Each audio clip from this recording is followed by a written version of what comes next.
Capital. Brandon Arnold joins us, Executive VP of the National Taxpayers Union. Welcome to you both. Anthony, start us off. What's going to happen this afternoon? I think Chair Powell is stuck in a conundrum here. He cut rates by 50 bips heading into the election with annualized inflation under Biden at 3%, and then had two 25 basis point cuts following. Made no sense. Now we have annualized CPI at 1.4%, and his hands are in the air saying, I'm data dependent and I don't know where inflation's going. I can't cut. So what I think is happening is the politicization of Powell has come to light. His bias has come to light. I believe personally, and I have no inside information on this, that Secretary Bessent has spoken to Chair Powell. They've discussed what the right path for the country is. And I do expect Chair Powell to reluctantly cut rates this afternoon. And I do expect a move higher in the markets. Whether or not that holds, I won't say, but I do think that he has been spoken to, and I do think that he needs to get on track with what needs to happen here. He will cut. We'll watch for that this afternoon. I want to talk oil prices, if I can, with you, Brandon. Obviously, we're watching the conflict with Iran and Israel, and I want to show you this about oil prices. They remain volatile. A lot of analysts saying this, that uncertainty would keep prices elevated. But right now, crude oil futures hovering in the $70 to $80 range as a result.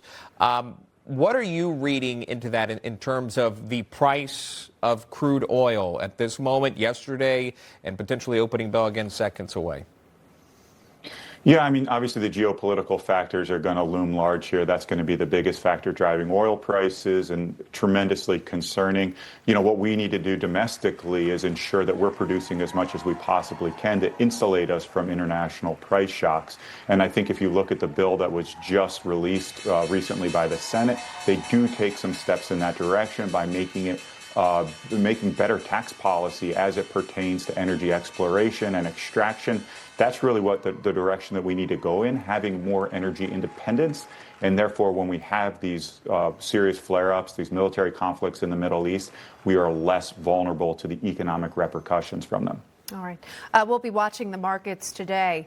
Also doing some reflection on hourly wages. In the president's just first several months in office, real wages for hourly workers have seen the largest increase under any administration in nearly 60 years. The White House is paying attention, of course, and sharing this message. Blue-collar workers have seen real wages grow almost 2% in the first 5 months of Trump's second term.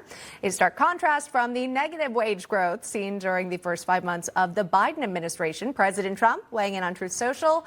Wow, U.S. wage growth best in 60 years. Anthony, what does this tell you about the direction, things are headed for those hourly wage employees? I think it's a positive, and it shows that shift back towards private job growth in the country, which is exactly what we need. I think the average hourly wage in the country is about $30 or $31. And I know that there's some legislation being put in to get the federal minimum wage up to $15. So well above that. Reprivatization of the job market in the country is the way we need to go, and we're on the right path.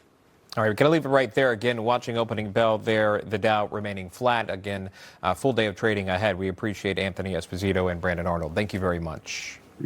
Thank you. Well, after an appeal